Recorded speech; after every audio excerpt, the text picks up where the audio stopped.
kereta terasa seperti oven. Udara panas bercampur dengan bau keringat. Sore itu, penumpang berdesakan. Sebagian berdiri dengan wajah lelah. Suara obrolan, tangis bayi, dan pengumuman stasiun bergantian menghiasi perjalanan. Di antara keramaian itu, Arman duduk dengan pikiran. Menggenggam tiket lusuh yang hampir robek di ujungnya. Arman gelisah. Selalu berpindah-pindah gerbong, mencari tempat ternyamannya. Tak sadar meremas tiket di tangannya. Matanya kosong tanpa cahaya kehidupan. Sudah 3 tahun. Ia tak pulang ke kampung. Selalu ada alasan kesibukan. Uang yang belum cukup, janji-janji yang tak pernah ditepati. Sambil memegang handphone, ia menyandarkan kepalanya ke kaca jendela, menatap pemandangan yang berganti-ganti. Sawah, rumah-rumah kecil, bukit hijau. Tapi pikirannya melayang jauh. 3 hari lalu, tetangga menelepon, memberitahu bahwa ibunya sakit keras. Man, kalau bisa pulang sekarang, ibumu nyariin kamu terus. Tak ada lagi alasan untuk menunda. Tapi sekarang, duduk di sini, di kereta yang bergerak semakin jauh dari kota. Saat matanya mulai terpejam, karena kelelahan, bayangan masa kecilnya muncul. Seorang bocah berlari kecil di jalanan kampung. Seragam sekolahnya sedikit kotor, di depan rumah berdinding kayu. Seorang wanita berdiri menunggu, menyambut dengan pelukan hangat, dan matanya penuh kasih. Kamu pulang, Nak? Dulu, rumah itu adalah tempat paling nyaman di dunia. Tapi sejak ia merantau ke kota, tempat itu berubah jadi sesuatu yang jauh, baik secara jarak maupun perasaan. Kenangan itu membuat dadanya sesak.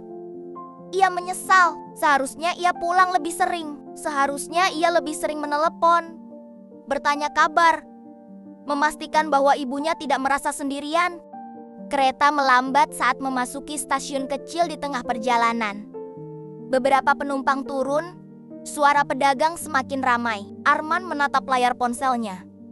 Tidak ada pesan baru dari kakaknya. Mungkin ini pertanda baik.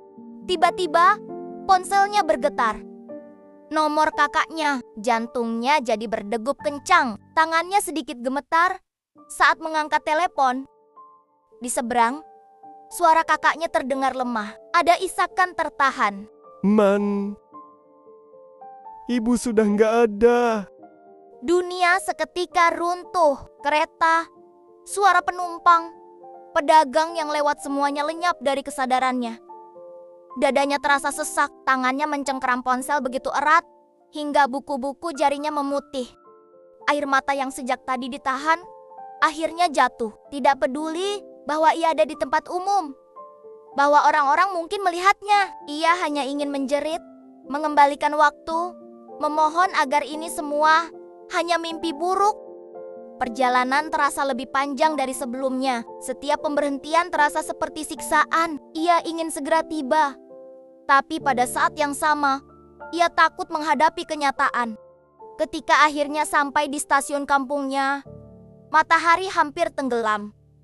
Ia turun dari kereta dengan langkah lemas. Tidak ada yang menjemputnya. Ia berjalan sendiri di jalanan berdebu, menuju rumah yang kini terasa begitu asing. Di depan rumah, beberapa orang duduk dengan wajah muram. Pintu terbuka, aroma bunga melati bercampur dengan wewangian menyengat hidungnya. Kakinya terasa berat saat melangkah masuk. Di ruang tengah, sebuah kain putih menutupi tubuh seseorang. Tangisnya pecah. Ia berlutut di sampingnya, memegang tangan yang kini dingin dan kaku. Bu, aku pulang. Tapi ibunya tak akan pernah menjawab lagi. Malam itu, Arman duduk di dekat makam ibunya. Angin berhembus pelan, membawa suara jangkrik yang bersahutan. Maaf, Bu, aku telat. Ia menangis dalam diam, hanya ditemani cahaya bulan. Tidak ada kata-kata yang bisa mengubah segalanya. Tapi satu hal yang pasti, ia tak akan pernah lagi menunda kepulangan. Karena sekarang ia tahu, rumah bukan hanya sekadar tempat, melainkan orang-orang yang mencintai kita. Dan jika kita menunggu terlalu lama, mereka bisa pergi sebelum kita sempat kembali. Nasihat untuk kita. Hidup ini singkat. Dan waktu tidak bisa diputar kembali. Jika masih ada orang yang kita sayangi, luangkan waktu untuk mereka sebelum terlambat. Jangan menunggu nanti untuk berbuat baik atau menunjukkan kasih sayang, karena nanti belum tentu ada. Hargai setiap momen. Perbaiki kesalahan selagi bisa. Dan jadilah seseorang yang dikenang karena kebaikan dan kasih sayang yang diberikan.